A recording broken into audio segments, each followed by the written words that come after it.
Every hour, every minute, every second, there's something new happening in your favorite pastime. Get all caught up here on Pastimes on the Mic. Be sure to follow us on Instagram, X, formerly known as Twitter, YouTube, and TikTok. Send us any questions you got. Gmail is right here. Send us a fantasy question. Send us a hot take that you got that you want us to discuss on the show. We're open to anything. This is Pastimes on the Mic.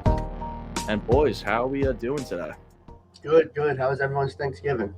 It was good, man. Good food. Guy, I saw you for a little bit. It was a good time, man. It was a good time.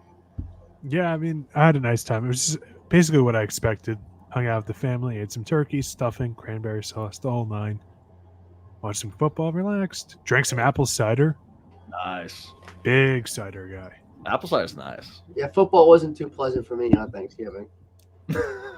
You got my Commanders getting blown out 45-10. Yeah, and I haven't seen you since my G-Men gave you guys the business. I told you. They suck. Washington sucks against the Giants. If the Giants could play Washington 17 games, you guys got 17-0. Unreal. Tommy DeVito gets sacked 9 times when we win. Unbelievable. Yeah. I don't want to rub salt in the wound, but I'm over it. This season, like we said before, football, it's at the point of the season where I'm talking about what draft pick Washington's going to get. So if that says anything, that shows how clocked out I am with the Commanders. Yeah, I hear that. Yeah, all three of us are kind of in the pit of misery. We got a Jets fan, a Giants fan, a Commanders fan. I think we're all a little out of touch when it comes to football at this point in the year. The Jets are getting creamed by the Dolphins and the Raiders. I think they're on a 4-game losing streak. I don't know. It's rough bucks for us right now. But the Giants have the 3rd longest winning streak in the NFC. Wow. 2 games. Wow. That really just goes to show the season the NFL is having this year, man. Yeah. Really bad. Yeah, really bad. You see Darius Leonard, he's deciding, go figure, he's deciding between the Eagles and the Cowboys. You mean Shaquille Leonard? Yeah. Isn't that what they call? Didn't they say Darius Leonard? I think his birth name was Darius Leonard. I think Shaq or Shaquille was his middle name, I think. Then he legally changed it to make it his first name or something like that. Well, anyway, of course, he's in the talks with Dallas and the Eagles. The rich get richer, man. That's just it. He's just gonna ball out. I mean, he's gonna go to one of those teams and be an absolute monster like he was back in 2021. Yeah, I was looking at his stats this year. That obviously he declined a lot, but he's a stud. I haven't heard much about him since. But yeah, he was a beast. I remember back in 2021. I was so shocked. Yeah, that was crazy. I wasn't expecting that from the Colts. You know what it was? Is I forget who their new defensive coordinator is, but the way he runs the scheme and whatnot, like Leonard just has not been able to figure it out. Like he's just kind of gotten lost in the shuffle a few times. He was injured. While he was injured, guys that kind of filled in for him played better under the new system, and he's been trying to play catch up, and it's just not working out. So I actually do get it from the Colts' perspective.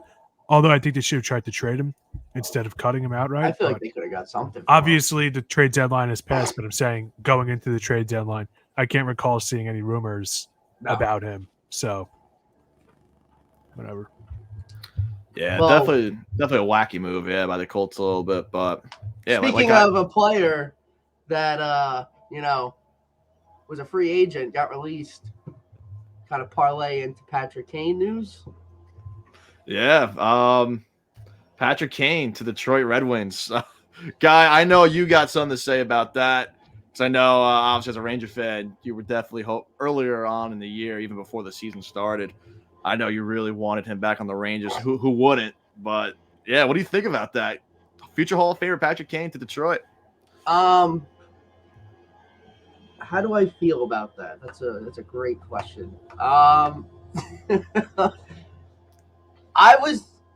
thought he was holding out so long because he wasn't getting what he wanted. I mean, I heard that he went in wanting like a multi-year deal and no one's really offering him that. I mean, when you're 35, I don't really expect you to get a multi-year deal.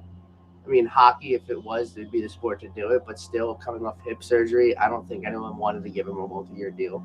Yeah. But the Rangers were just, handcuffed with cap space. I think with the hot start they've had, they didn't want to trade anyone, and I think that's what kind of is like. Jury's like, you know what? Like, if we're gonna sign this guy, it's gonna be 1 year, and they're gonna take a pay cut like Quick did or Gustafson did, or any of those 1 year contracts they signed this offseason. Quick signed a 1 year contract, $875,000, I think. And same thing with Gustafson, who's been on Power Play 1 with Fox out. So I think the one thing that surprised me, I thought he was a guaranteed Ranger, because when you're that late in your career, I feel like you don't want to keep changing teams. You kind of just want to stay in one spot. But, original 6 team, Detroit, they definitely don't have the goaltending and the Rangers have. And, of course, tonight, the Rangers are playing the Detroit Red Wings. So I don't believe Kane's playing. I would have loved to see him play and have Trouba just absolutely take his head off. But, no. But it's Patrick Kane. He's an all-star. I grew up watching that guy. He's sick. I would have loved for him to be a Ranger, but, money talks. He went after the bag and got, 2.1 million? 2.75.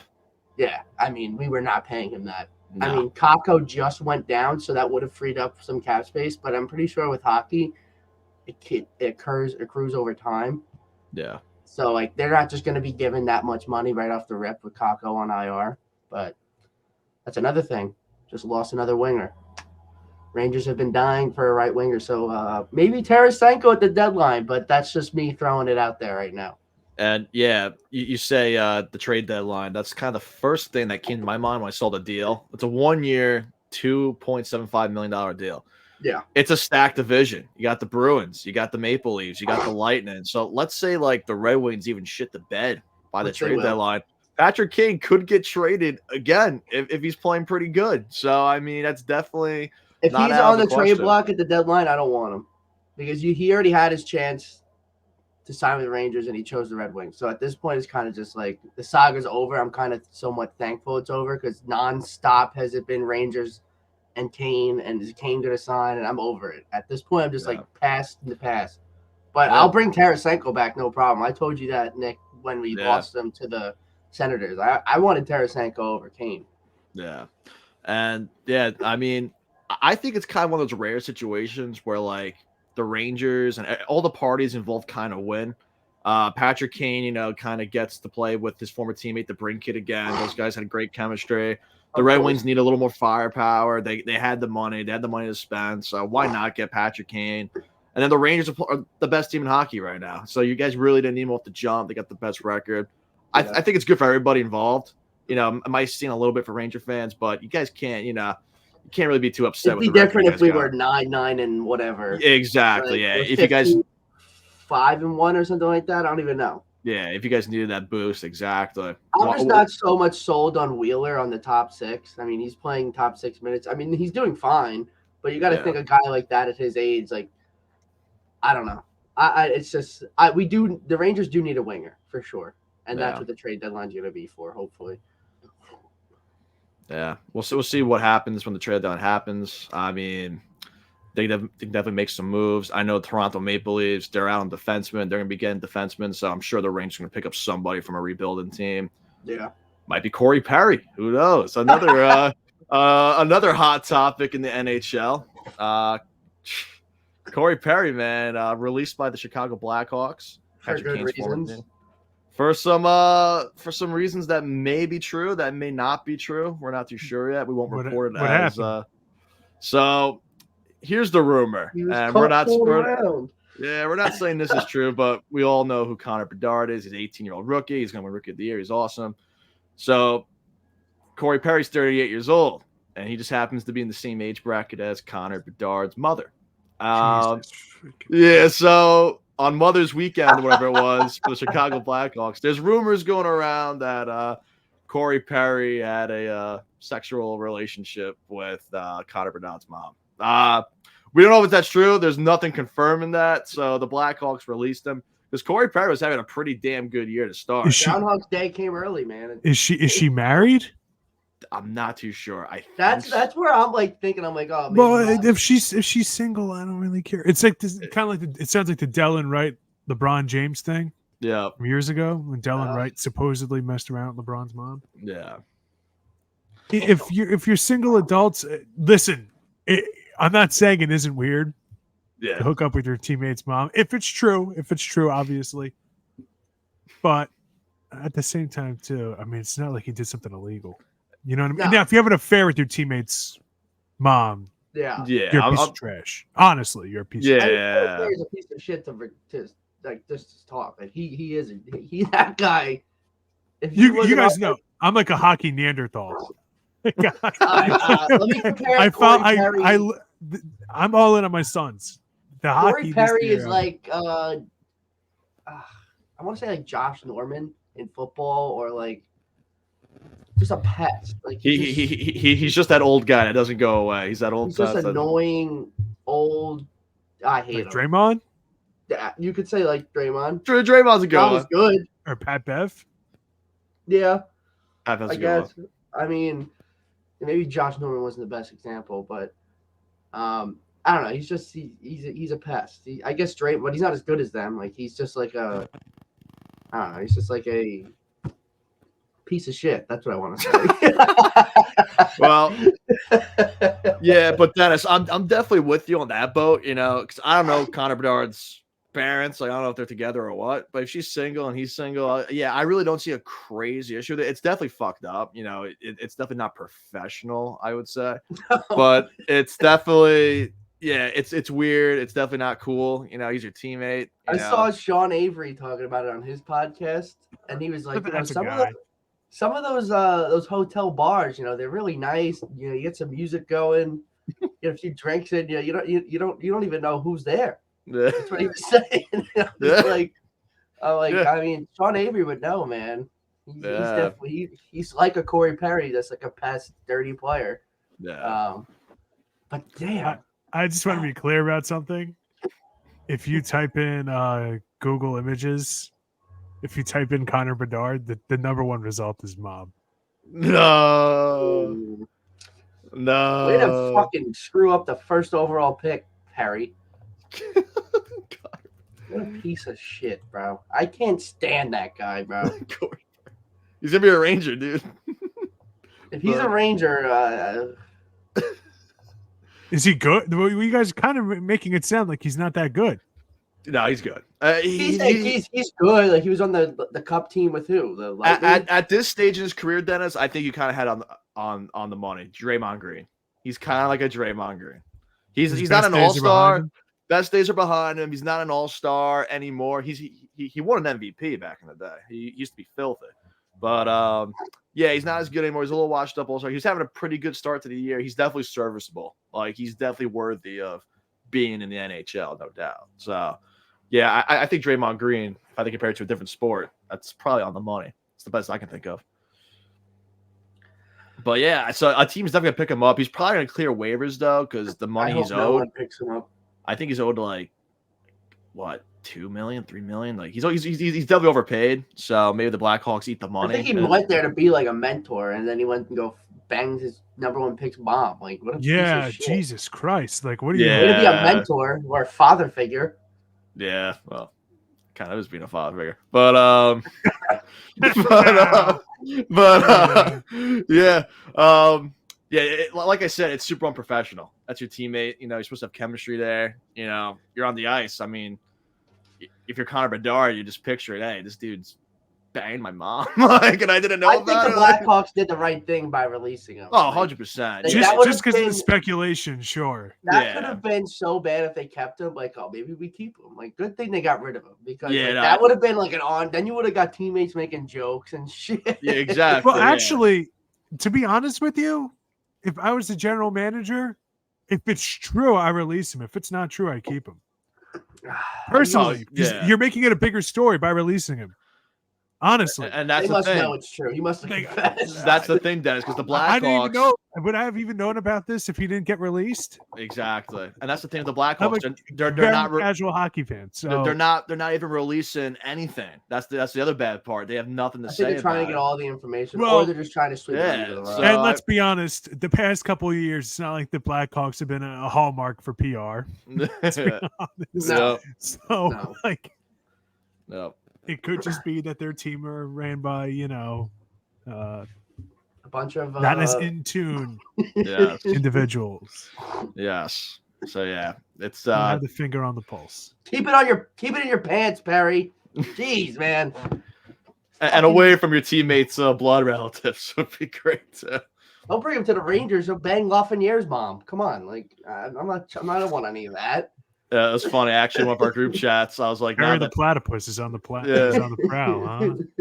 But it's funny. In one of our group chats with Drew, I was telling him like, yeah, now that Perry's probably gonna be a free agent again, the guy in the Blue Jackets, Fantinelli, whatever, he's probably sweating right now. That Corey Perry might be joining the Blue Jackets. I saw that. Yeah. So, oh man, yeah. Hockey's definitely a weird landscape right now, especially in the Chicago area. Former Blackhawk Patrick Kane, Detroit Red Wings, Corey Perry, doing some weird shit. It's something around this year, man, because then you got, you want to jump ship and go to Josh Giddey. I mean, yeah, something in the air right now, man. Yeah, I don't know what's going on, but yeah, Josh Giddey, another touchy subject, no pun intended. Yeah, I got jokes today. I got jokes today for this pod. Yeah, Nick, you're the class clown, huh? Yeah, I don't know what's going on today, but yeah, Josh Giddey, he's we all know what's going on with him. He's under some investigations right now of possibly having sexual relationship with a minor. It's Did they ever come out and say the age of the girl that he was hooking up with? Did he say it? No, did anyone? Like, did they come to because I saw 15, I saw 17. I think a lot of people are saying 17. I've seen almost only 17. Yeah, I've seen 15. I'm not even kidding. Like I believe you because I saw some people saying that too, but the overwhelming amount of people saying she's 17. Okay. I mean, yeah, I'm sorry. I think she's 17, I mean, but there's no difference there. Yeah. It's nuts, man. You're a 21-year-old NBA player, and you're a pretty damn good NBA player at that. You must have been hanging out with Wander Franco. Yeah. Oh my god, dude. I don't know what's going on with these athletes, man. Yeah. Heck of a wingman. No, I don't know. Wingman. There's just no common sense. There's no common sense. A lot of these guys, dude. I don't know. Not for nothing. If a chick says she's in high school, it doesn't matter how old she is. She could be that's the flag right there. She could be 30 years old working on her GED, and I don't know. Yeah. High school and NBA player, sayonara. Doesn't sound right. No. Yeah. No. Let's be honest. I think Josh Giddey could do well for himself. Yeah. I'm just saying. I mean, like, you're telling me, like, you're an NBA player. You're like, you know what? I'm going to go for that 17-year-old. Like, what, bro? Yeah. You have millions of dollars. You're traveling around the country, sometimes even the world. You can go to any, like, Australian, yeah. Yeah, you go to any club, whatever, just meeting other people, wherever. And you somehow end up with a 17-year-old high schooler. It's just like, come on, you can do better. Like, it's just plain common sense, The memes have been hilarious, though. I'll say that. Yeah, it's been. When Josh Giddey goes to pick up your friend from school. Jesus Christ, dude! Oh my god, hilarious, man. Yeah, people are creative on the internet.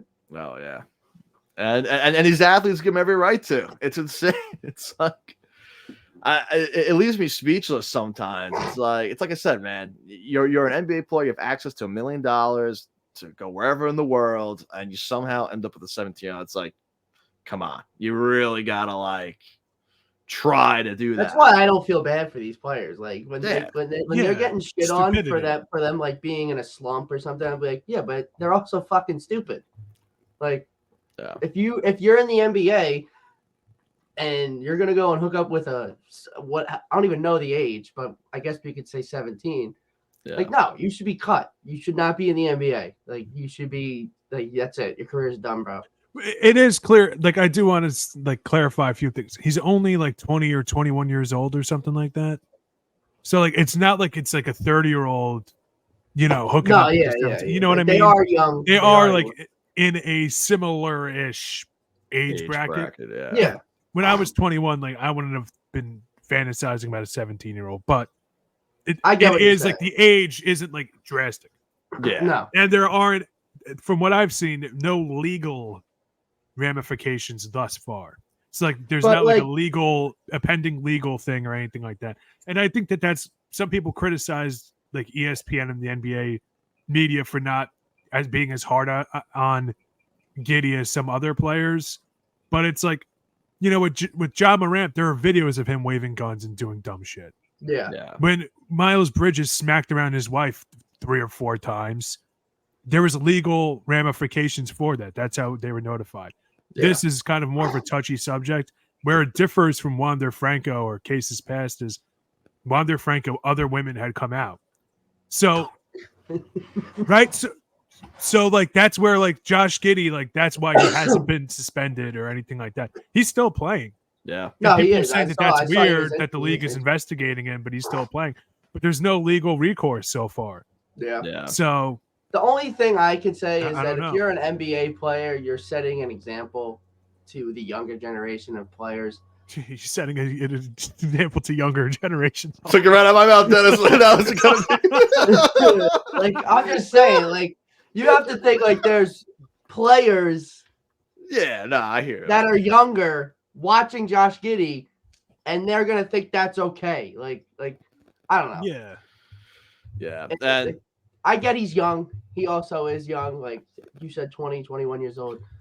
How old is this? I guess I'll flip the other side of the coin too. And sadly, this is kind of reality for a lot of these cases. Okay. Chicks do, and guys too. They do be lying about their ages sometimes because he met her in a club, right? Is that what happens? Like, hold on a second. If he met her, I'm going to be honest with you. If he met her in like a nightclub, and it was like a one night thing or whatever, all bets are off. He shouldn't even be fined. Yeah, I don't know how true that is. You know what I mean? Yeah. So honestly, but I did hear that she lied about her age. Supposedly, that's the reporters. That's why I've been hearing a lot too. She lied about her age. That's sadly another huge part of the problem here as well. So I mean, I don't know. It's like you said, it's such a touchy gray area. More information needs to be released. I mean, everyone you got to think like he turns. He probably has a fake ID or something. Exactly. Yeah. Club. We've all went to high school. We all know someone who had a fake ID. That's just like the world we live in. But like I understand also where it'd be reasonable to think anybody at a nightclub is a certain age from his perspective. Although he did just turn 21 on October 10th, so how did he get into that? Yeah, exactly. The same way. So I guess my defense fell apart. But an NBA player probably has connections and stuff. Right. Yeah. I guess they don't even bother carding him because they know he's famous. But like, I don't know. I hope he's okay. Like, I just don't want to see players, any sport, regardless. Like, I just don't want to see them in the headlines for dumb stuff. Yeah. Kind of like Perry. Like, come on. Yeah. Don't make it a thing. And I was actually reading this morning too. The police did start an investigation with this whole topic. They did. I'm sorry. Yeah.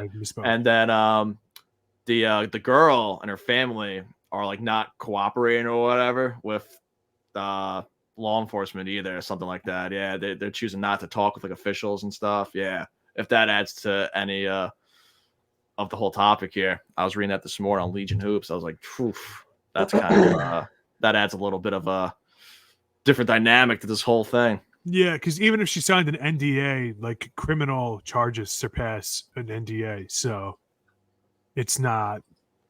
I guess that is kind of weird. I guess maybe it isn't as big a deal as people would think. Yeah, exactly. It's definitely just all fucked up. Happy Thanksgiving. Yeah. Holy shit. Yeah. Happy Turkey Day. Yeah, what is this? Let's talk about some Black Friday deals. No. Yeah. Is this Pastimes on the Mic, or is this Chris Hansen catching a predator? Oh man. Pastimes on the Mic, SVU. Yeah, seriously. Well, Corey Perry, Josh Giddey. Outside of the legals or whatever we want to call this topic we just had, Justin Jefferson's back. He got activated. Hey, look at that. But they're on a bye week, so you can't start them. Yeah, another week of rest for Jay Jettas. Good to have him back, though. And then I think my Josh Dobbs take was going like this. And then, freaking, now they're talking about benching him for their rookie. What's his name? Hall, right? What's his last name? Hall? The QB rookie for the Vikings. Yeah, I think it's Hull or whatever. Yeah, something like that. Yeah, so I think he's gonna get the start or not. I think next week or after the bye bench week. Dobbs already. That's what they're saying. I don't know about that. I don't think they should bench Dobbs. I was gonna say, man, that was really such a. It was a horrible game. It was a game. He was bad the game beforehand too. Like he has. I don't know. I could definitely see why they would bench him. Yeah, I think it's like warranted, but at the same time too, you're also reasonably breaking news out of the NFL. Aaron Rodgers cleared to practice 11 weeks after surgery. Wow. Yeah, that's insane. I saw that. We'll talk about that in a bit. But as for Josh Dobbs, I almost called him Justin Jefferson. It isn't unreasonable to suggest that they should consider benching him. I mean, they're still kind of in the playoffs, right? Yeah. They're seventh. They're in the 7th seed right now. I just think Dobbs has been just having a really good year. I don't know about.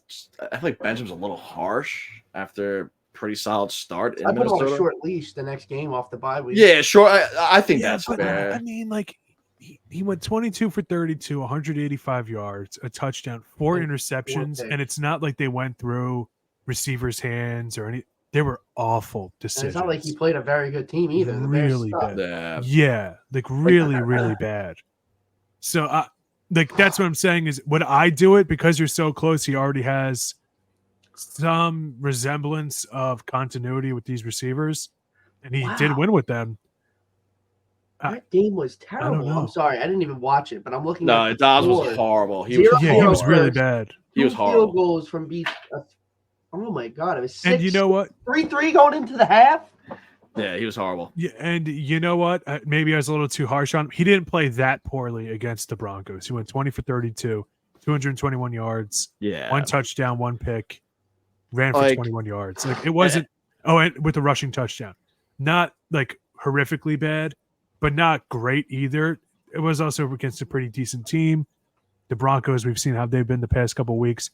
Yeah, he played well against the Saints. Like he has played well enough that like I could understand not benching him, but I also understand the argument for benching him because it was horrifically bad against the Bears. Yeah, that was dog shit. I didn't watch a single snap of that game, so I wouldn't.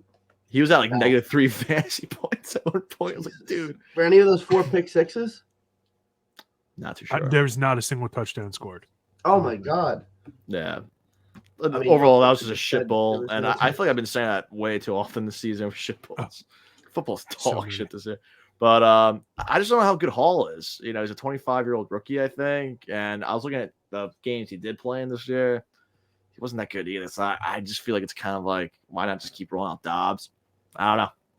Yeah, I'm not saying Dobbs is the answer. I was just high on him. I think it was just like a weird, like, you know, kind of like a Jeremy Lin year for him. It's his year to ball out, and then like someone's gonna overpay for him in the offseason. He's just gonna be kind of mid, as you know.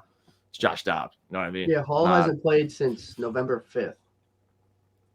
Yeah, I don't know. I don't know how good he is. I haven't watched much tape on him. I don't know. Maybe he's pretty solid. Has a better, higher ceiling than Dobbs. He got hurt that game too. That's why Dobbs came in. That was the game, Dobbs' first game with Minnesota. Right? Am I right on that? So, yeah, you are. I think you got a concussion. Yeah, so originally, Dobbs was supposed to be the backup to this guy anyway. So I guess they're going to roll Hall. I guess they see something in him.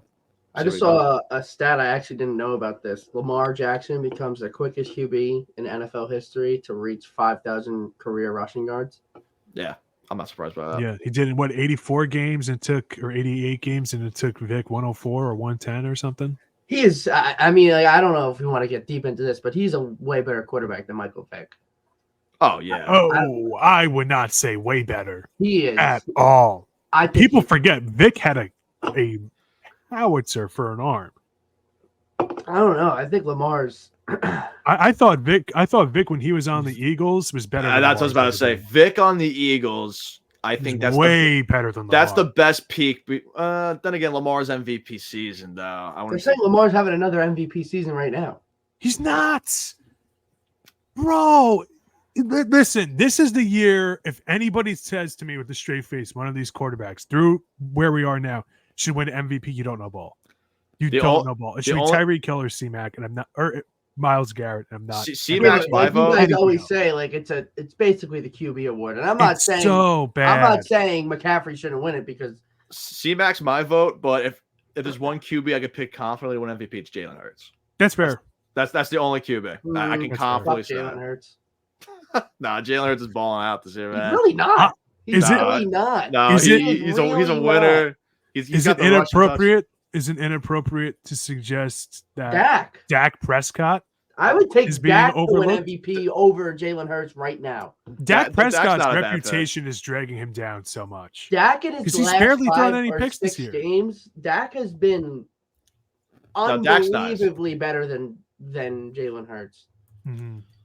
Like it's not even close. And I do not like Dallas, but I'm gonna give flowers where they're due. And Dak has had a way more of a better year than Jalen Hurts these past 5 to 6 weeks.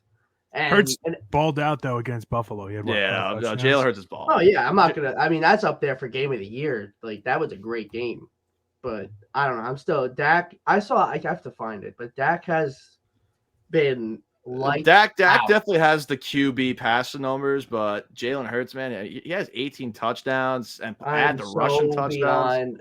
Over the Jalen Hurts overhype train, bro. Oh my god, it is getting ridiculous. I mean, it's all the way down to the socks that he's wearing, bro. I don't care if he's nice. I watched him in Oklahoma. He's nice. 10-1. He has pretty solid pass numbers. Great offensive line, a very good defense, and then you play an average QB. That's fine. Their defense, I wouldn't say, has been very good this year. I'm sorry. I'm just gonna shit on Jalen Hurts whenever I can. I do not think he's an MVP candidate. I would take Dak, Stroud, and then C-Mac if we're gonna say one of those three. And then I'd throw Tyreek Hill ahead of him. Yeah, and then put Jalen Hurts at 5. I'm over the Jalen Hurts hype. What has AJ Brown done the past 2 weeks, 3 weeks? He's been shut out. If he's an MVP candidate, why isn't he finding AJ Brown? AJ Brown is his best receiver. I don't know. I can't. Man's rushing him in, bro. Tush push, but he's rushing him in, man. Yeah, again, all those rushing touchdowns are tush push 1 yard garbage touchdowns. So I will say, I saw at least the wins though. I heard one stat that a guy was saying on another sports podcast. I forget the name of the guy, but he was making the argument for Hurts. And one thing that really actually revved me up was he was talking about he has the most rushing first downs in the league, even more than running backs. Oh. And I just thought to myself, well, no shit. He's only getting rushing opportunities when it's 4th and 1. It's 4th and 1. Every 4th and 1, he gets the ball. Obviously, he's going to get it. And if you want to say, well, yeah, but running backs aren't getting that. It's running backs also don't have 3 Hall of Famers on their offensive line, dude. I don't know. Let's kind of be honest here. I think if Hurts gets the MVP, I would be mad just because you guys know I'm, the tip of the spear for stop making it a quarterback of the year award. Oh yeah, 100%. But it is I understand, especially even with the tush push, it has changed the game or whatever. But some of it is very ridiculous. Some of it is really you're just trying to find reasons why he should be the MVP instead of being objective about it. I think it's Tyreek Hill, Myles Garrett, or C-Mac. CMC is still my vote for sure, but that's fine. Jalen Hurts is definitely in the conversation, 110%. No, sorry, 110%. Nick, disagree. Nah, he's not in the conversation. He should be in. You could say top 5. I'll give you that, but he's not in the conversation for MVP. He's the favorite right now. I mean, he's because in reality, he's in the conversation. Driven. I agree. Yeah, I agree. We don't make the rules though. I think he's in the conversation. But if you look at statistically, you look at his stats, he has 18 passing touchdowns and 10 picks. Dak has 23 passing touchdowns and 6 picks. Dak's balling out. I'm not against that. Dak has a rating of 107, where Jalen Hurts has a rating of 94. Dak's balling out. I agree with Guy. No, it's just so and I is this the hot corner already? To Dennis's point, it's just such a hype driven position. What's it called? I'm losing MVP. It's just such a hype-driven award. It's such bullshit because Jalen Hurts is having the most average year and he's getting all this hype. I wouldn't call it average. But like you got to look at the other quarterbacks that are having great years compared to him. Like Lamar's having a better year than Jalen Hurts. Dak's having a better year than Jalen Hurts. Stroud's having a better year than Jalen Hurts. It's just because Jalen Hurts is on a 10-1 team and they're winning, and I think it's bullshit. I can't stand Jalen Hurts hype. He is so overhyped in the MVP talk. I don't know, with the passing and rushing stats and the record. Rushing touchdowns. I'm just going by what the NFL usually does it and just trying to be fair to him. He's definitely 1 yard rushing touchdowns. And he's the favorite right now to win MVP. Not my pick personally, but he's in the conversation. It's not even – he shouldn't even be. Stroud, Dak, I'll give him agree top with. 5. They're balling out. Dak's probably having the best passing year right now. He's just throwing it out there. He's balling out. Don't get me wrong. They're 10-1, and obviously you have to have a competent quarterback to be 10-1. But like it's just his stats for MVP do not compare to someone like Dak for MVP. It's not even comparable. It's not. I think it's definitely comparable. No, I don't. I'm kind of with Guy. I think Dak has been way better. No, he's been a better quarterback for sure, like 110%. But dude, like okay, but then that answers the question right there. Well, actually, that's not true because Jalen Hurts though he can run. That's what I'm saying. That's what I'm getting. And not just for 1 yard games, like he can actually legit run. He's a Swiss Army knife. Yeah, player is definitely comparable. Quarterback, maybe not a huge difference. It's kind of like saying it's like comparing Damian Lillard and Steph Curry, a point guard. You know what I mean? Like Damian Lillard's a better point guard right now. Give me Steph Dak Curry. Steph Curry's a better Hurts. player than Damian Lillard. Give me Dak over Jalen Hurts right now. Not a bad take. Dak's been balling out for sure. But I think Hurts is definitely the combo. No, can't totally hate on the guy. I mean, balling out, rushing and passing combined, 10-1 records. Kind of. I know. I get it. Offensive line, tush push, but hey, that's how the game's played. I just think that this year, no quarterback should get it. That I agree with. C-Mac's still my vote. I'm just saying, Hurts, man, he's definitely in the mix, and he's the favorite to win. 67 completion percentage to Dak's 71. No, Dak's balling out. And with such a great offensive line, he's been sacked 29 times, and Dak's been sacked 22. They both have probably the top 2 offensive lines. Both of them are in the top 5 offensive lines in the league.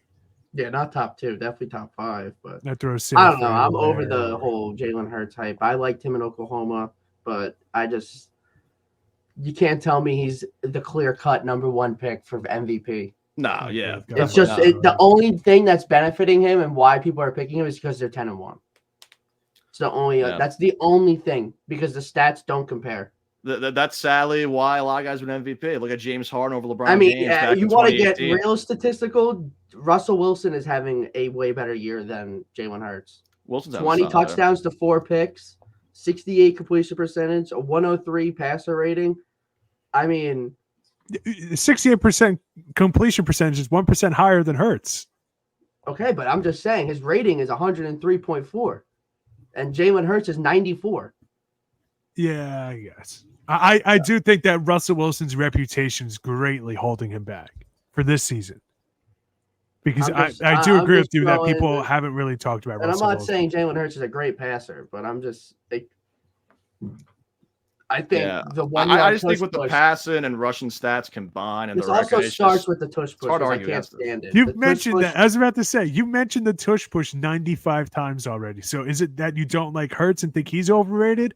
Or do you just think it's the stupidest looking play in sports? It should not be a play in the NFL. The tush push should not be a play in the NFL. It came from rugby. Brother, this is how it was played in the 50s, man. Otto Graham was shredding people with I don't care if it was the 50s. We're in 2023, almost 2024. I don't give a fuck.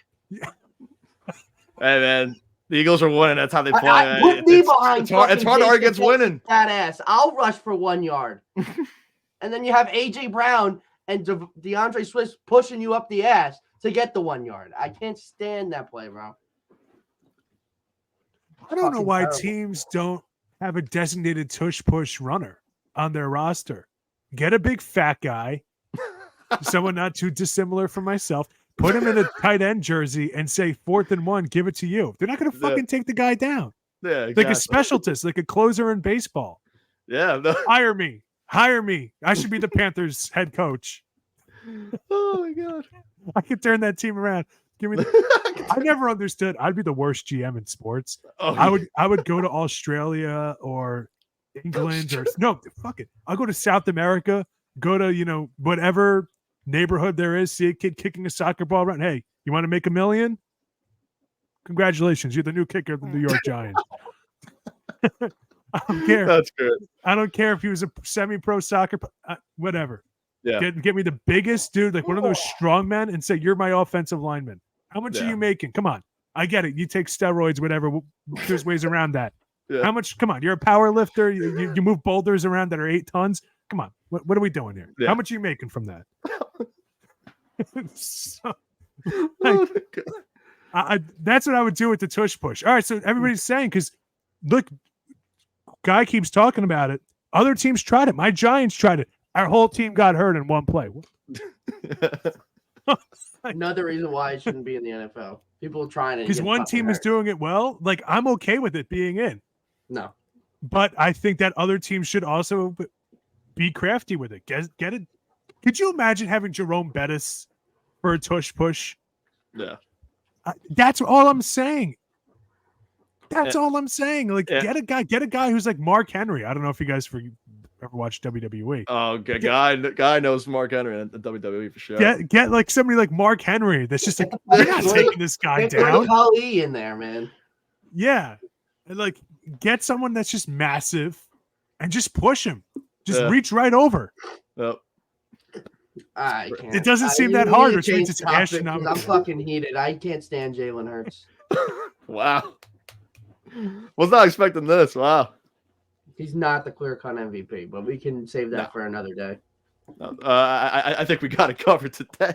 But no, I definitely agree. I don't think he's the clear-cut MVP. I've been saying all pod long. I've said my whole entire life of watching Dak Prescott that he is so overrated. And this year he's proved me wrong by a lot. He said before the year started he was not going to throw 10 picks. He's at 6. So, I mean, Jalen Hurts is already at 10 or 11. Yeah. Definitely not Josh Allen for MVP, though. We all know that. Josh Allen. Yeah, I mean, you never know what Bills team you're going to get. Nope. Speaking of that, what's their future holding, huh? Yeah. They just lost to the Eagles in overtime by 3 points, close game. Now they're trying to make a run. They got to basically win out. Sean McDermott has fired everybody that could be fired. They look better with Joe Brady as the OC. I'll give it to them. But the sands of time are running out on their season, and they got to get something going here. They're 10th in the AFC. I'm calling behind right the Denver Broncos, the Houston Texans, and then the 7th place Colts, 6th place Browns, 5th place Steelers, and they're 2 games with the current tiebreaker over the Dolphins. They got to win out. So and it's tough sledding ahead. You got Chiefs. Is their next game, if I'm not mistaken? That's Cowboys in Kansas City. Chiefs are whopping them. Well, they're not going to whop them. They're going to beat them. They're going to beat them. Chiefs are going to win. The Bills have a bye this week, and then the week after they're going up against the Chiefs at Arrowhead, and then they have Dallas after that. Then they have the Chargers. You should win that one. That's a team in dismay. We'll get to in a bit. And then the Patriots. At this point, they're trying to forfeit the season. And then last week of the season, you have the Dolphins, who they may not be playing it for anything, so you may get that bullshit win. Yeah. So we'll see. 5 games left for them, but it ain't going to be easy. Even the Chargers, they're not completely a walkover team. They're just incompetent. Yeah. Yeah, I think the Bills missed the playoffs this year. I think that's one thing in my mind, first of all, when we say the future. But when you say future, I'm thinking going into next year for the Buffalo Bills. Stephon Diggs will be in different threads by next season. 110%. Yeah. What makes you say that? It's just the chemistry and just like the body language between Josh Allen, Stephon Diggs. When it's kind of like a George Pickens thing. I brought this up last week, I think, when who was it? Deontay Johnson, I think, scored a touchdown over Pickens. And Pickens was just like, it's that wide receiver diva thing. He just did not look enthusiastic at all. Stephon Diggs, you can just tell with the body language on the sidelines, wherever in the red zone. This guy just does not look happy in Buffalo. His brothers freaking recruited him and stuff to Dallas. I'm not saying he's going to Dallas. That's probably would be the favorite spot for him to land next year. I just see him in a different uniform. I think we're going to see some huge diva Stephon Diggs. I don't know. Maybe there's a new offensive coordinator, though. Maybe Diggs might have a change of heart at this point. I didn't watch the Bills game last week, but he just doesn't seem enthusiastic to be there. Figure it out. I mean, he's 30 years old. That's what I'm saying, too. And, we talk about, hey, we have a losing record, might not make the playoffs. Maybe go the younger route. Got Gabe Davis. I don't know. Maybe today's his birthday. Who is Diggs? Yeah. Happy birthday, Diggs. You're a Dallas Cowboy next year. Get to play with your brother and Dak Prescott, the MVP of the league. So, yeah. Definitely not Hurts. No. Definitely not Hurts. No, Dak is balling, though. But, yeah, I think Diggs is definitely in different threads, though, for sure. I guess you get out to the hot corner, whatever, but that's my take. No, I don't think that's a crazy take. Yeah, I don't think so either. But... I mean, it's every week, like, oh, Josh Allen and Diggs are not talking, or Diggs is posting something on his story. It's too much drama. There is a lot of immaturity stuff going on. There's too much drama and not enough product for this to last long. Yeah. Like, drama happens, as a Yankee fan, back in the 70s, and you saw Billy Martin, George Steinbrenner, but they won. Like the Bills aren't winning. There's too much drama. It's not going to work. I mean, 6-6 in their position isn't that bad, but you do have two very tough opponents coming off the bye, going to Kansas City and then playing at home against Dallas. I mean, I'm not going to count them out because, again, you never know what Bills team you're going to get. But I definitely want to see how they play in Kansas City because that's a tough place to play. And historically, Mahomes has Allen's number if it wasn't for a coin toss. But, yeah, I'm not fully out on them. But, I mean, if they lose one of these two games upcoming off the bye, I would have to say their season's probably a wrap. Yeah. One thing, though, to keep in mind, they have a bye week this week. When they come back, they might be in the 7th seed. Yeah. Right? Because the Steelers, let's be honest, no wins with them are guaranteed. The Browns, they might be without Myles Garrett. They're already without Deshaun Watson.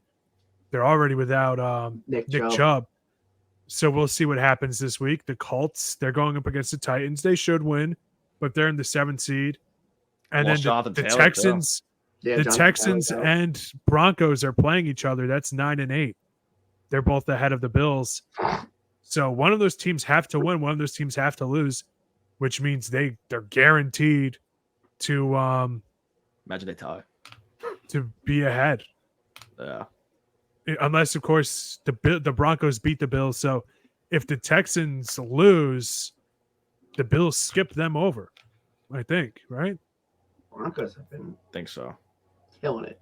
That they definitely need a lot of stuff to have from. Right. It's not easy. It's not easy, but it's possible. Yeah. Right. I just don't see it really. I mean, it's like we talked about last week or 2 weeks ago. You're making all these coaching decisions, you're changing coaches mid-season. Just kind of like, yeah, it looked good against Philly, but it's like, I don't know. How long will that sustain? You need a lot more X factors to the Broncos help you out. The Broncos are playing the Texans. That's going to be a good game. That is going to be a good Broncos game. have been hot. They're on a 5-game winning streak, and then you got Stroud, who's just been, I think the Broncos are going to win that game. Yeah, I could see them winning that. It's in Houston. Yeah, I mean, I could definitely see the Broncos winning that game. But, I mean, that's going to be a good game to watch for sure. Yeah. It's in Houston? It's in Houston. A buddy of mine's a season ticket holder. He's going. Yeah, that's going to be a good game. That has potentially game of the week. Tank Dell, baby. Tank Dell has been – I saw something – I know it's a little off topic, but something about when they drafted Stroud and they asked Stroud who should we get? And he said, get this guy Tank Dell. And ever since then, the rest is history. I mean, they've been absolutely killing it. Yeah, those two are going to be around for a while. That's Whoever has stock in Tank Dell in a dynasty league is right here, baby. Hold on to him, man. I have Tank Dell in a dynasty, and I have him in our and Stroud, of course. I mean, Stroud has been killing it. Yeah, Stroud's having a good year. But Hurts is winning MVP over him. That's right now. All right. Yeah, but yeah, the Bills definitely cloudy.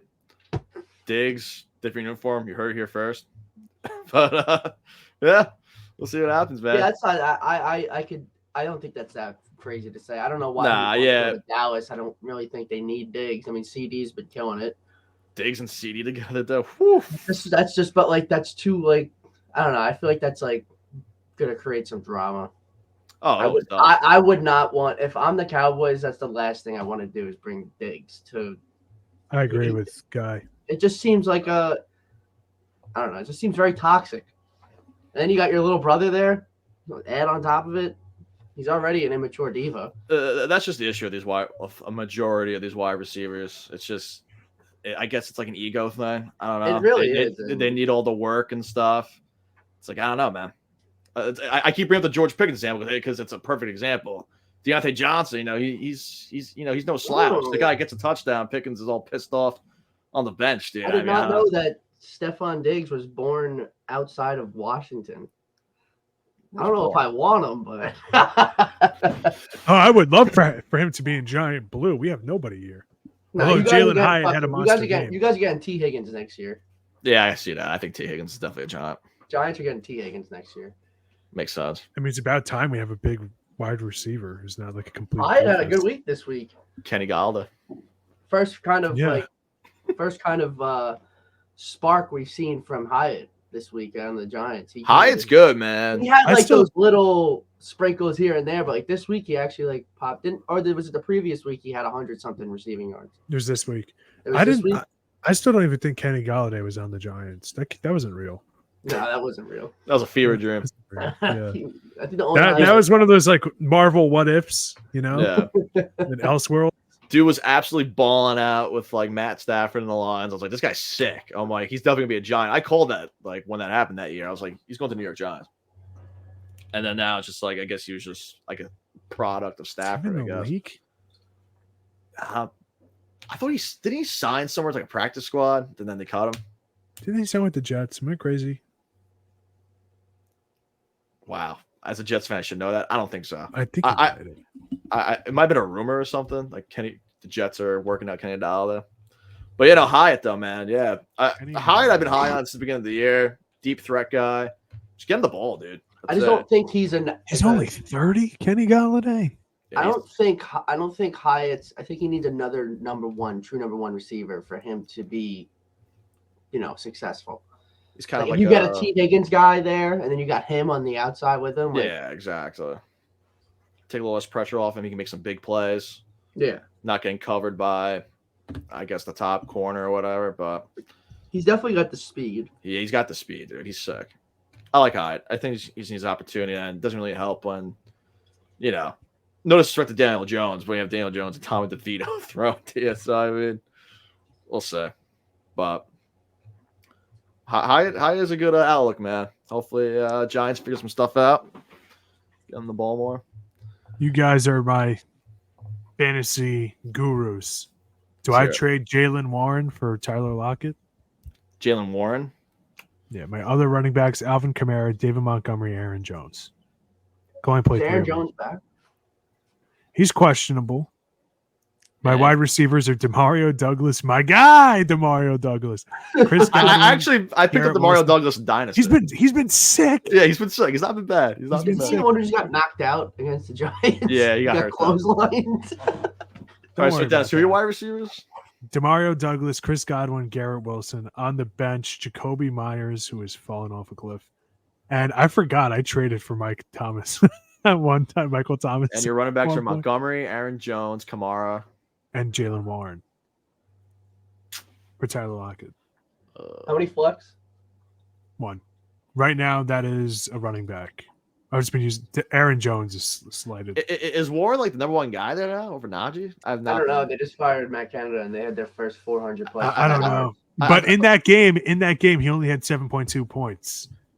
Warren. Yeah, right? I still believe that Harris is the true number one. Yeah, no, Najee, dude, people wrote off Najee so quickly. No, they did, and I blame most of it on Canada not using him right. And Najee's been balling out the last couple of weeks, right? I think he had a good week this week. I think he had a touchdown. Najee's been kind of heating up again a little bit. I maybe. That's another reason why I just wouldn't count the Steelers out. What's his If, name just knows how to win. Oh, and Tom, if I Tom forgot to knows how mention, win. if I lose one game, I'm out.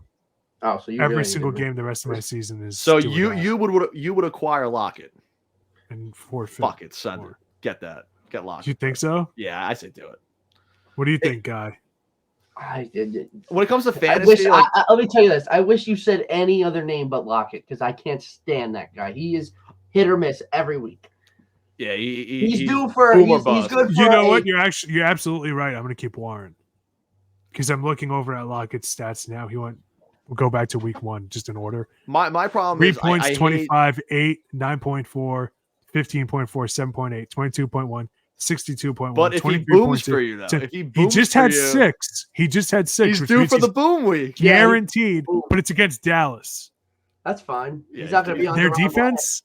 He's not going to be on DeRon Bland. He's going to be on the old Gilmore, unless Gilmore's covering the 1. Then he's on Bland. Here's my thing with it. I might keep Warren because Warren. Yeah, I'm going to keep Warren. Aaron Jones gets hurt every week. That makes sense. But because for me, Warren is a true running back 2 in real life. Yeah, he's a number 2. That's kind of hard to bank on. Lockett's a wide receiver 2 behind Metcalf. And I think JSN's a little different. Though. I think JSN's been getting a lot more looks. Like T. Higgins is the wide receiver 2 on Cincinnati. Like I'm taking him over Warren. You know what I mean? It's hard to compare. I just wish you said any other name but Lockett. I'm not the biggest Lockett guy. I'm not the biggest Warren guy either. I'd probably go Lockett. Like what Nick just said, if you were getting even T. Higgins is hurt all the time. Maybe go for maybe I'll offer him. I'll counter offer Tyler Lockett for Chuba Hubbard. Oh yeah, there you go. Yeah, that I'll do easily. Chuba Hubbard. I also have. I don't know why I have so many running backs. I also have Samaje Perine. And you just said you have so many running backs. You got depth. You can maybe sacrifice a little depth for upgrade a wide receiver. I'll take Lockett. I think Lockett has more boom and more volume. Upside and more. I'm sorry. This is going back a few topics, but. You were telling me Patrick Kane's at Detroit Red Wing. Yes. Okay. Why'd you throw salt in the wound? Pickens. You said he was having a little feud on the sideline. Yeah, he always seems pissed off. He is the leading receiver by such a large margin. The next leading receiver, granted, Deontay Johnson was out with an injury. I'm pretty sure. That's crazy. That he's even second to begin with because he missed a lot. But Pickens has 40 receptions for 662 yards. And then Deontay Johnson has 30 receptions for 385 yards, but he was out. The next leading receiver is a running back, Warren. 37 receptions for 247 yards. This guy should not be complaining. No, this guy Pickens should not be complaining at all. He's the leading receiver. Also, Freiermuth was out as well. Freiermuth had a great week. Freiermuth had a huge week this week. Yeah, had an awful season too. Yeah, so hopefully it's going to get him going. I might counter with Christian Kirk for Jalen Warren because this guy says Christian Kirk, and I think that's that's a good pick. Yeah, I like Kirk. I like Kirk over Warren. Yeah, I'm going to text him right now. Kirk for Warren. Warren's the third receiving player on the Steelers, so he's definitely a receiving back over a running back. But yeah, Pickens always just seems pissed off when Deontay Johnson scores or whatever. Oh, we didn't talk about we didn't talk about one thing about baseball. I was just gonna say we didn't talk about the freaking Truth Yamamoto. Yeah, let's do it. The triumvirate of Bellinger. Let's do it. We're all Yankees fans here. So out of the three, you got Nick's bread and butter and Bellinger, Soto, and Yamamoto. They said they're going after 2 or 3 is what I read. Yamasoto, baby. Bring me Yamamoto. Bring me Soto.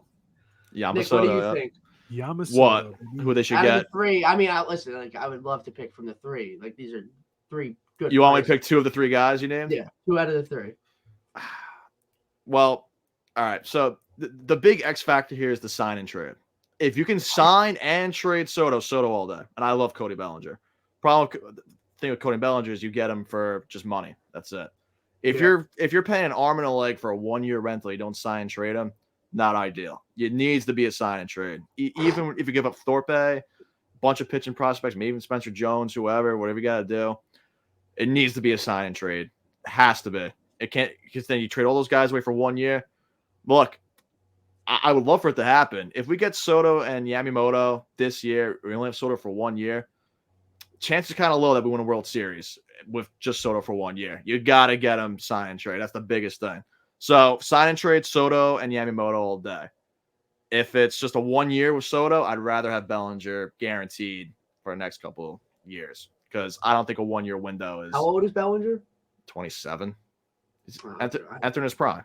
Entering his prime. I thought he was like 30 something, but no, he's entering his prime. Plays great defense. Soto's 24. I think he's about to turn. And 24. Then, if let's say the Yankees somehow whiff out on Soto, he stays in San Diego or doesn't sign anywhere else.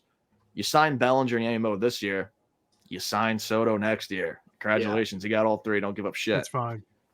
I mean, that's the huge X factor is the sign and trade. Not checkers. Sign and trade though, Soto all day. He's 25. He's a top 3 hitter in the league. Yeah, he's only. I think he's entering his age 25 season, dude. That's it. I think he's 24. That's why like I'm not so. Yeah, you're right. Entering his age 25. Yeah, he's entering his age 25. Like if we have to give up youth to get another young player like Soto, I'd do that all day. That's what I'm saying. Like, I don't mind giving up tons of prospects for Soto because those prospects are probably the same age as Soto, and Soto's got a ring, bunch of MVP worthy seasons. Yeah, dude, you have to get a guy like Soto.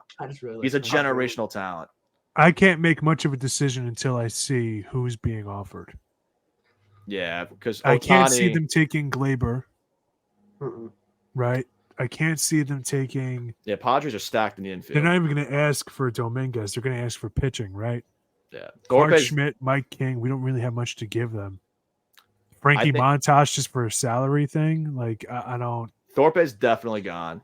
He's without a doubt gone. He's our best pitching prospect by far. I think Clark Schmidt. He's only 27, 26. Probably just that's a toss in. Maybe even Nestor Cortez, maybe. But he's coming off. He was an all-star just.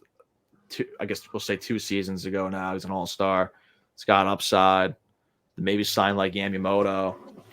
And then would they take Clay Holmes? If they're trying to win now? I could see it. They could maybe use it for a bullpen piece.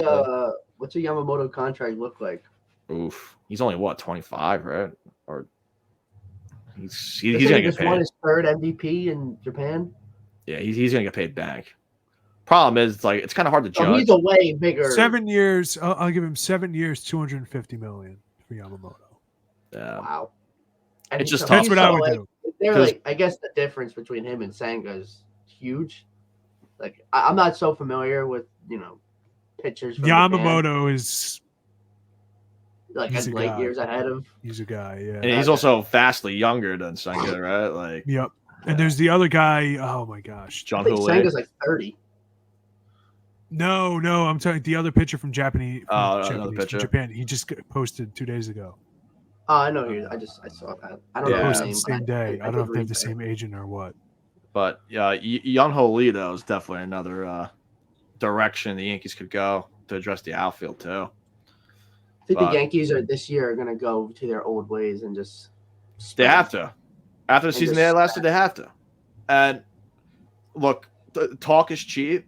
So I'll give Hal some credit. He seems a little more, I guess, not enthusiastic, but he seems more like on the ball with this shit of, hey, let's get these guys. Let's, kind of go back to the old ways a little bit after the season they just had. Yeah. I'm sure they're hearing it from the fans, whoever, blah, blah, blah. Sure.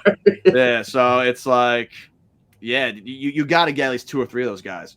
And in reality, you should get fucking 3 of 3. That's how it really should be done. But I'm happy with 2 of 3. I'm happy with even 1, but 2 or 3 has to be the way to go to address the needs of this team.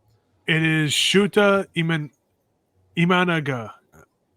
Shuta Imanaga. You got me, yeah. The lefty who not closed out, but started the gold medal game in the WBC against the U.S. Yeah. He did pretty good. Good. I was there. Yeah, but the Yankees love this guy Yamamoto. They held him number 18. They said no one can wear this until this kid signs or whatever. That's Didi's number, and I'm disrespected that they would give him Didi Gregorius' number. The GOAT. I might Didi jersey, bro. It's crazy, yeah. But yeah, but back to the question though. I mean, if a sign trade happens, Soto and Yamamoto all day, all day. I mean, the Yankees just are dying. They got it. Lefty bat, man. But the fact that the Yankees and the Padres are exchanging names now, that's a huge step. That's a huge step. Yeah. They're talking like, I think it's gonna happen. I think it's gonna. It's just it depends on the price now. And with Gleyber Torres, I know he's been a huge trade talk candidate. Padres infield set. Yeah, there's no room for Torres. So, and I love Gleyber. I love Torres. I think he's one of the best offensive second basemen in the league. Yeah. Why not hold on to him, man? You know, he's a baby bomber. Keep him, Volpe, Jason, Aaron Judge. That's a core. That's how you're supposed to do it. Then you get guys like Soto, add them to the mix. That's how you build a championship roster, man. A lot of people push back on the Gleyber thing and say he's really not that good. He's just good for a second baseman. But that's not his fault. Yeah, it's the position. That's not his fault. Like if the position is shallow and he's the biggest fish in the shallow water, it's not his fault. Yeah. So like what do you want to do? Have Mike Trout play second base for the Yankees? And not only that, but like if they wanted to, let's say they wanted to move Gleyber, one of Volpe or Peraza's. Well, yeah, actually, one of Volpe or Peraza is probably going.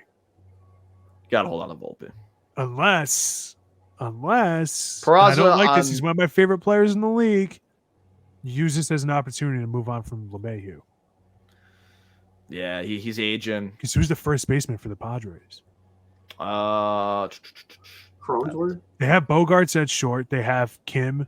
You're not going to move out Kim. He's like a guru, a defensive wizard. Did Cronenworth play some 1B? I think he did. First base for the Padres, yeah, because I know they Luke Voigt at one point too. Yeah, that was hard. That was hard. Yeah, they're kind of they're kind of rotating. That's how you move off from. Let's say I'm curious now. Cronenworth. LeMahieu's better than Cronenworth. I think it's just Cronenworth. He's way better than Cronenworth.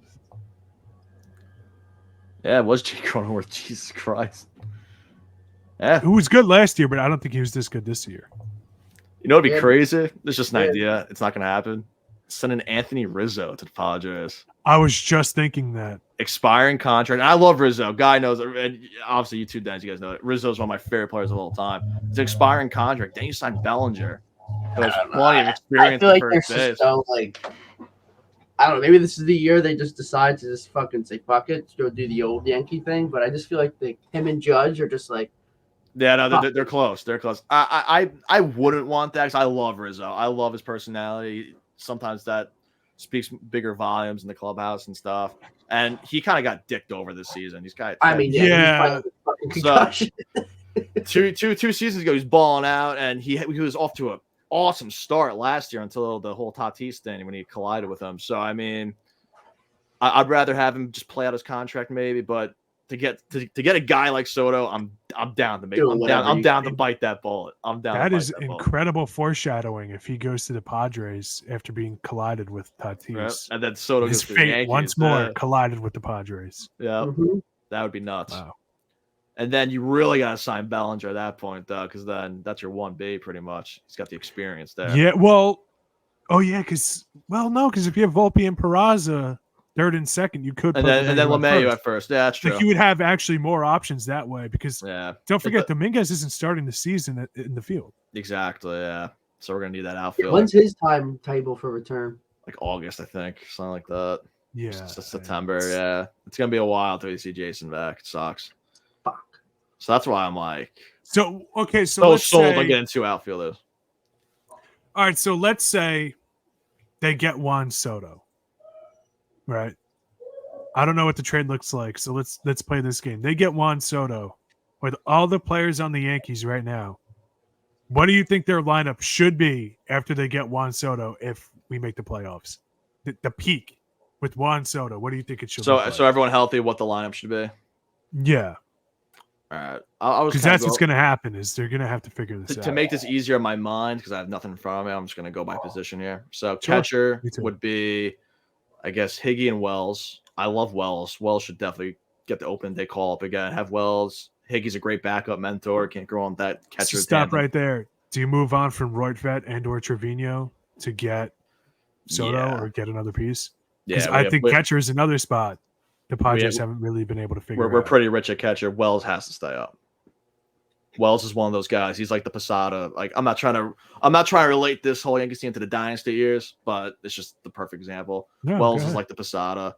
You got Judge, you got Glaber, you got Volpe, you got Jason. You got to keep that core together. You got to get a core going. That's what the Braves and the fucking Orioles are doing.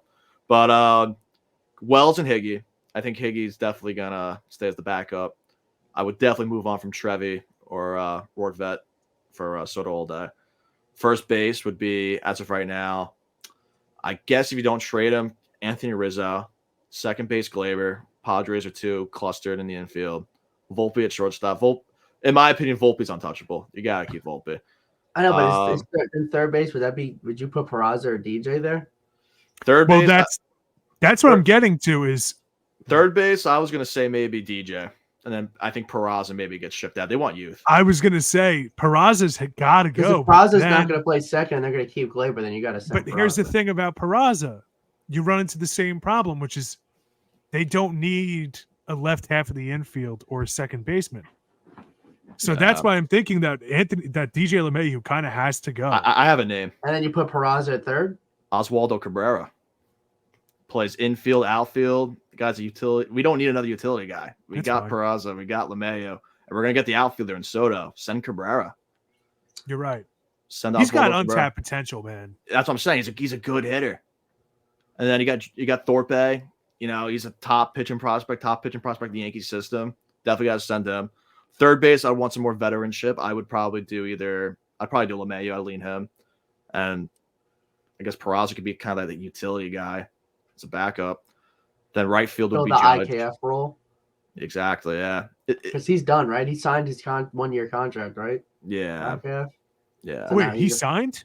No, I'm saying last year he signed a 1-year. He's a free agent now. He's a free agent. Right. Yeah, he's a free agent now. Judge would be in right field. And then obviously get Soto. I guess he's left field. And then center field. Jason's hurt.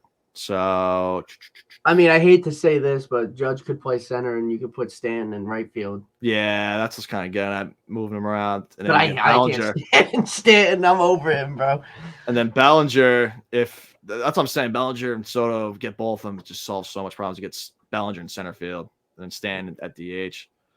But the issue isn't when Jason comes back, though. Stan's clogging up that DH spot. You're going to want Jason to play DH before putting him out in the outfield. So unclog it. Yeah. Unclog it. With the line of protection the Padres have, throw Stanton out there. Stan to San Diego. But their DH is good old Matt Carpenter.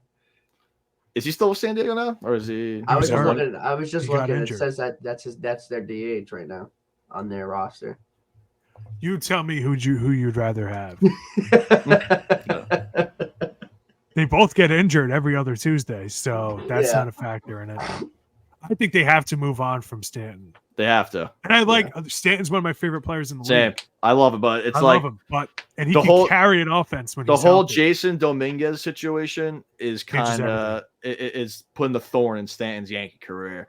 It's like, dude, like we saw what Jason can do at the MLB level. It was a small sample size, but I think he's going to sustain that type of play his whole career. He's a stud. He's a 5-tool. He's a 5-tool player. But dude, when he comes back, you're not going to want to put him in center field right away. You're going to want him DH and get a few at bats. Stan's clogging it up. Even when he plays right field, it's like, all right, where do you put Judge? Center field. We're going to put Soto, or it's just he's just adding. We're paying him too much to do like kind of so little, no product. So I love Stan to death, but it would make the Yankees' lives a lot easier if we got rid of him. I'm just thinking too, like Dominguez. You kind of have to address the problem because he got the Tommy John surgery earlier than Bryce Harper did. Bryce Harper came back in late May, early June? Yeah. And played first, right? Played first for the rest of the season, yeah. Well, no, actually he DH'd until after the All-Star break. And then he was first base. They became a full-time first baseman. Yeah, I think he's playing covering it, but I think he's playing first base full-time next year too. Probably. I don't know if they're bringing back Rhys Hoskins or not. I don't think so. I think if you need a first baseman, he hits like sign him to a cheap deal. He hits like 30 homers a year, bro. Yeah, Hoskins. Yeah, he's a stud. He's a lefty, and he's a lefty. No, I'm surprised. Honestly, I'm surprised more teams aren't talking about Hoskins. Padres. If they're not talking about it, it must be because that kind of collapses my Rizzo LeMahieu thing. Rhys Hoskins to the Padres makes way too much sense. This is interesting though, because the Yankees really at this point One of the biggest free agent signings so far. Sonny Gray to the Cardinals. All right, let's cover. Sonny Gray goes to the Cardinals. Their pitching was a disaster last year. They have no coaching whatsoever. Thank you. Way to go, Sonny Gray. Can't wait to see you light up another crappy division. God bless. Yeah. Moving on, Kenta Maeda goes to the Tigers for 2 years, $24 million. One of my favorite players in the league. Once again, another guy to a crappy team. God bless. Enjoy your riches, young man. That's it. That's all the big free agents so far. Now back to the Yankees talk. For people wondering why we're only talking about the Yankees, they're the only team that really matters right now. I will say that Cardinals' new look rotation's kind of interesting, man. Sonny Gray, Lance Lynn, and then they got Kyle Gibson too. It's just a bunch of like older guys. It's gonna Lance Lynn sucks. Do you want to talk about juggling fire? That's like hit or miss. You're hoping for. Like either they all hit or they all miss. And they're listen. They don't have. I always forget this guy's name. Maddox. Oh, the pitching coach. Mike Maddox. Yes. Yeah, Mike Maddox. Yeah. They don't have him there anymore. Who's like one of the best pitching coaches in the league. And they don't have Yadier Molina either. Like their team culture is falling apart completely. Yeah, and then Wainwright retired, right? He's done. Yeah, but he was awful last year. Yeah, he was awful. He was actually like the 2 years before last year. He was kind of actually like balling out. Yeah, but yeah, I think he just stayed. He stayed 1 year too long. But, he wanted to get to 200 wins. He's not a Hall of Famer. I don't know. Yeah, but my thing with the Cardinals is, they're signing. I forget how long the deal was. Sonny Gray was what? He was 4 years, right? Or how long was his contract? 3 years, but I think that was an option. 3. I think Lance Lynn was what, a 1 year deal, whatever. An option. Yeah, same with Gibson. Here's my thought. It was only 6 months ago the Cardinals were maybe going to sell Nolan Arenado. That's a huge cornerstone piece of your franchise.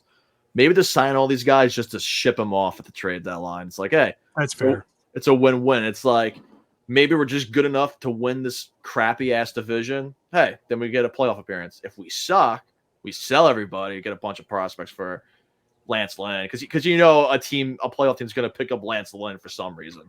We saw it last year with the Dodgers. If he's playing somewhat good, as long as he's racking up Ks, someone's going to trade for him if he's on the deadline. But yeah, that's kind of what I see with the Cardinals. I think there's going to be like, hey, fuck it, let's just sign all these old guys to 1 year deals, win-win, sell them if we suck, we keep them if we're somehow winning. So I'm just concerned with Lance Lynn because it's one thing to be bad with the White Sox that have had a hard time developing pitching. It's another thing to be really bad with the Dodgers. Yeah. Wasn't he like great with their pitching? And he's always been an innings eater. There's a lot of mileage on that arm. Yeah, he's the past couple of seasons before that, he really fell off in the second half of the season. I don't know. Like the Cardinals are in a wonky spot, but they are. Once again, like you said, their team isn't even half complete. They had so many holes in that pitching staff last year. Yep. So they're kind of out of it. And it brings us back to the Yankees. I don't know where Ohtani's going to go. Continue. Yeah. Now you said Ohtani. I'm going to stick with my one take. I've been saying it because I just want to be different. Because everyone's saying Dodgers or Giants and now the Cubs, but I'm sticking with the Mariners. I think the Mariners is a fun spot for them to go to. But apparently the Red Sox and the Rangers and the Blue Sox. I mean the Blue Jays. The Blue Sox. The Rangers and the Red Sox. They're out. They're out on Ohtani now. The Rangers are out? They're wow. out. Yeah. Who would have thought having $750 million tied up in 4 players would have gotten a team out of the race? Who would have thought? Yeah, the Rangers. I saw the Blue Jays though. I saw the Blue Jays were interested in him, but I don't know. Blue Jays. Well, they got their own issues. Did you hear? They might trade Vladimir Guerrero and Bo Bichette. Yeah, I saw that too. Yeah, I don't know why they would do that. Good, get fucking Vladdy out of there, man. I hate that guy. It was so funny. I don't know. It was MLB Network. Thank you for your input, guy. I don't know. It was MLB Network or what, but I saw this most ludicrous trade idea that they do. It was Vladdy and who the fuck was it, dude? I forget. Manoah. Was it the Mets one? Yeah, it was the Mets one. Him and Manoah for Alonso and who's the Mets guy? McNeil, right? Was it McNeil? Yeah. Dude, like what the fuck? Why would the Blue Jays do that, bro? That's such a bad idea, dude. I actually would have said, why would the Mets do that? If I'm the Mets, I'm probably smashing that, dude. It's Pete's a baller. Don't get me wrong, but God, wait, Pete's a free agent next year? So yeah, he's a free agent next year. I mean, shit. If I'm the Mets, I mean, I would do that even more. You only got Pete for one more year, and I don't know what how much years he has left. Much younger. Maybe the option. trade is better than we thought initially. Both of us are disagreeing on it. Just Yeah. because you don't know what you're getting with Alek Manoah. Yeah, that's the big thing. But McNeil's kind of like whatever, dude. Good player, but like McNeil, I would sacrifice McNeil for the upside of Manoah. And then my big thing is P only has one more year left, so it's maybe you could kind of get that headache out of the way and get Vlad, a much younger, better first baseman than Vladdy, and more years of control. The Mets should be in on Bellinger or Rhys Hoskins. Yeah, and they should try to ship out Alonso. Yeah, and you know what I've been saying the entire year about it, but it's just like thinking of it as a business. You do kind of have to you have options, and other reports of the Lindor, McNeil, Alonso thing. I've said it a million times on this program and another that I don't know how true it is that those three are not copacetic or whatever in the clubhouse, but at the same time too, and I think it's important for the Mets to have a franchise guy like Alonso. But if there's other first basemen available that are objectively better or as good, or maybe slightly worse, I think you have to do it just because they're probably going to be cheaper. Yeah. And then, you sign Alonso to a long-term deal. We've seen what happens with aging first baseman in these long-term deals. It never works out. Pete Alonso batted, 210 last year? I love the guy. He's sick. He's a sick power. He's probably the best home run hitter in the game, not named Very like Aaron Harmon Judge. Killebrew-esque. Yeah.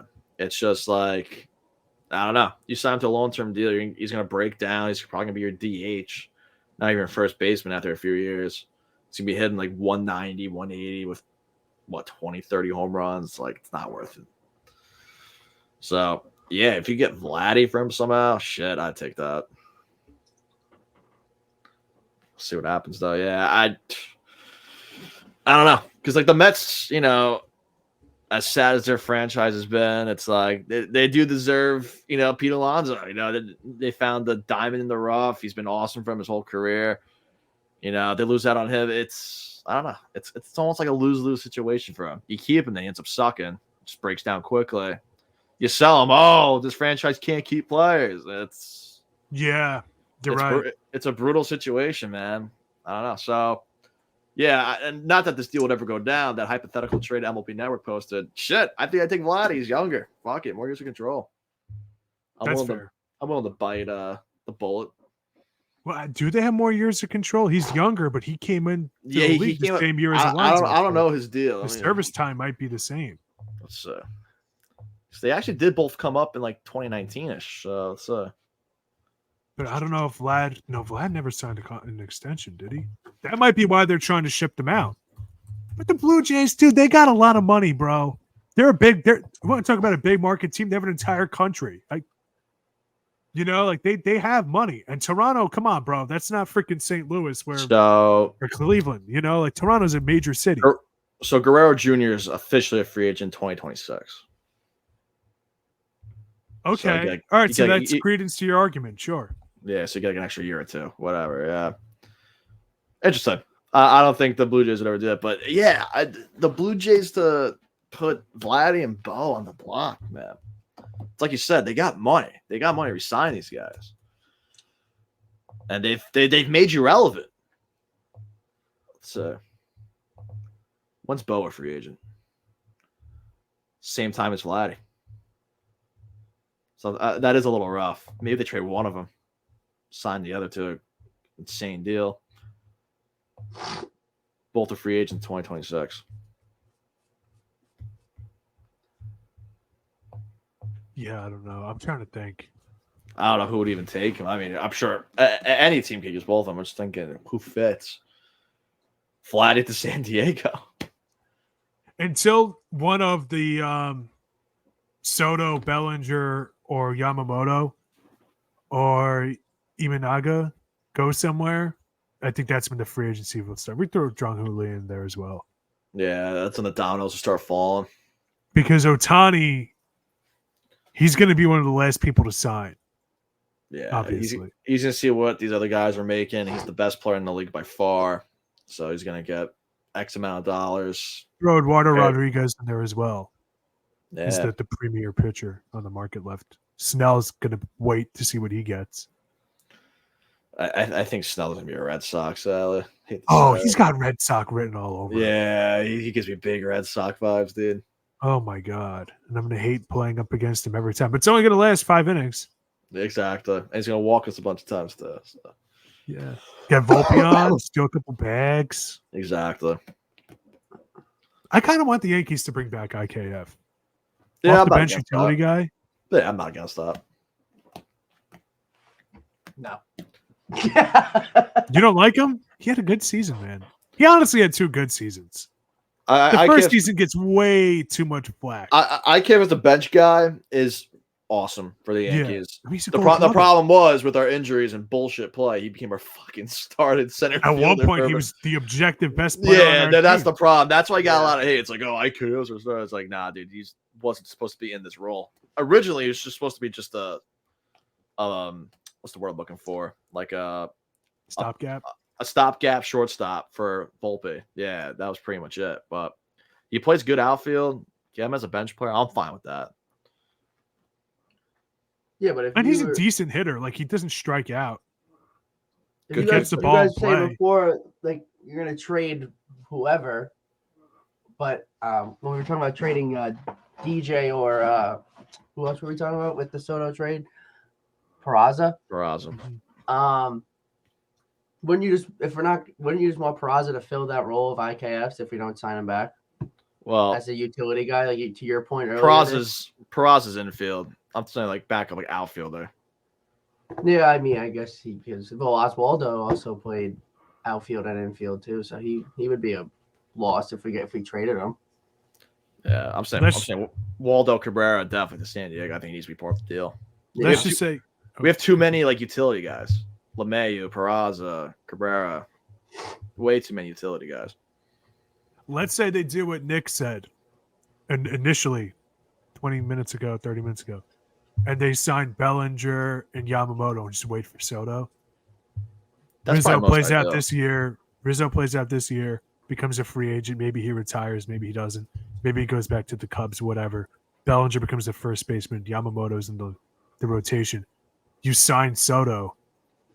I still think you have now you still kind of have overcrowding in certain spots. Yeah. Right? The outfield, you have you have Soto, Dominguez, Judge. That should be the outfield. And the only odd man out at that point would be LeMahieu. Your DH would be Stanton. Your third baseman would be Peraza. Unless, of course, Peraza is the DH. You put LeMahieu out there. LeMahieu's a great third baseman. Yeah. But they got options. They have a lot of options. It's just what they do with that options, and that's sitting with their hands in their freaking pocket, waiting for Soto to go somewhere else and Bellinger. So they got to do something. I don't think they should.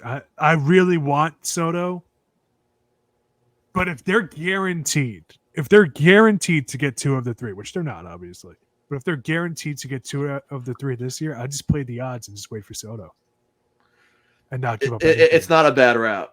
It's not a bad route. Soto, I just love Soto. He's generational. He's a top 3 hitter in the league, top 5, whatever you want to call it. But it's just the fact that you can get him for, just money. That's it. It definitely sounds nicer that way. Getting Bellinger, Yamamoto, and Soto all through free agents. That's the way to do it most of the time. Not giving up, stud prospects. I thought they should have made a move for Maeda. They love Matt Blake loves those sinker splitter guys. Yeah. And I thought Maeda is right up their alley. And he's a guy that's comfortable going in and out of the bullpen if needed. Exactly. Like he did with the Dodgers. I really wanted him. Yeah. 2 years for 24, that's like nothing. It's a steal. For the Tigers. They should move on from Javi Baez, the Tigers. Oh, yeah. That guy, he's a good player. There's still something there. But he needs to be engaged. He can't be on a team that goes nowhere. I think the same thing with Tim Anderson. I think Tim Anderson still has upside as well. Yep. It's just those AL Central teams, man. It's just the barren wasteland of offense. It's like, my God, Detroit. I don't even know why. Yeah, it's just like, I don't know. It's a graveyard for careers. It really is. And some of them get revived, and others just don't. Yeah, Baez went from like a consensus like top 5 player in the NL to like you don't even hear about him anymore. He had that one stint with the Mets. He was kind of in the media for a bit. Then he signed with Detroit. He was dynamite in the WBC. Yep. He was so good. So good. Insane glove. And he needs to go to like a big market team. I feel like he needs to go to like I don't even know. Honestly, and they have stories, so they wouldn't do it. But honestly, you want to talk about someone who's born to be a Red Sox? That guy, you know that they would love that guy over there. Oh, Baez. Or without Wander Franco. Tampa Bay. That could be interesting. Because who's the Red Sox shortstop right now? Is it Bogart's left? He's with San Diego, obviously. I don't even know. What's Story? Story came back. He's playing second. Who's playing short? I'm a little rusty on baseball. They traded Kike Hernandez. Yeah, they traded him back to the Dodgers. Shit. Yeah, you and me both. We're both rusty here. Rusty. Look at the roster. Yeah, bias the Red Sox. Yeah, he's a as big far Red as Sox. Shortstops. Now this could have been guys left in free agency, and I didn't know. But right now, their infield is Tristan Casas at first base. Yeah. Rafael Devers at third, and then it's David Hamilton, Pablo Reyes, Trevor Story. All 3 of them are listed as shortstops. Story we know is a second baseman. On ESPN.com, they have Emmanuel Valdez as the second baseman. And outfielders Wilyer Abreu, Bobby Dahlbeck. Oh my God. Cedine Rafaela, Rob Refsnyder, Alex Verdugo, Masataka Yoshida.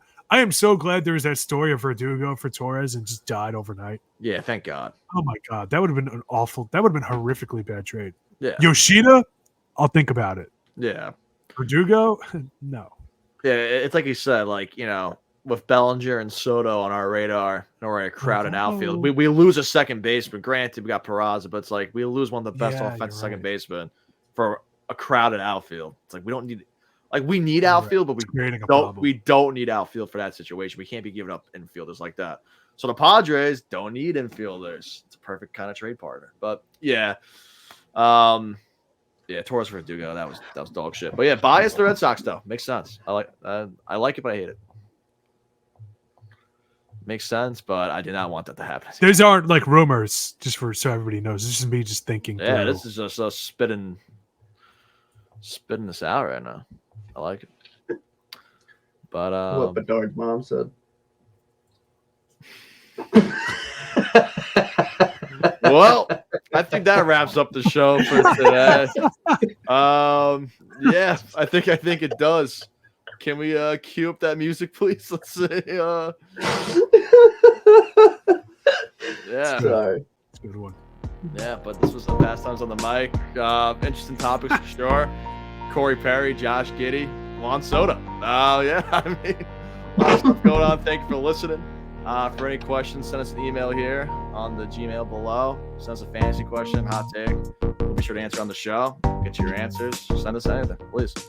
This was Pastimes on the Mic. Thank you for tuning in, everybody.